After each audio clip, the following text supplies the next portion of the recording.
Assalomu alaykum qadrli obunachilarimiz. Mana bugun Damas avtomashinasiga 65 litrli profilga uстановка qilib berildi. Mana bagajlari teshilmagan holatda, umuman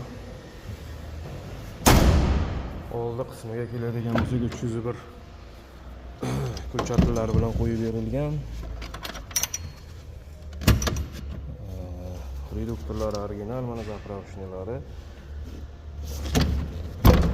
İkinci mashinamiz mana Cobalt avtomashinasiga ish ketyapti.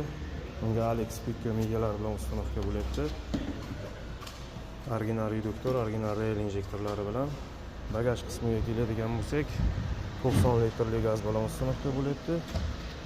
Mana endi bolalar qotirish jarayonida 3-mashinamiz mana Cobalt avtomashinasi. Bu ham endi boshlandi uстановкасы. Xudo xolasa bunga ham shunaqa Alex Pico migalar bilan uстановка qilamiz. Ishlashlariga garantiya qilib beriladi hamma narsa. Kabellariga mana zavodskoy JM izolentalar bilan o'ralgan. Mana zavodskoy qanday uстановка bo'lgan bo'lsa, xuddi shunaqa uстановкаlar bo'lyapti.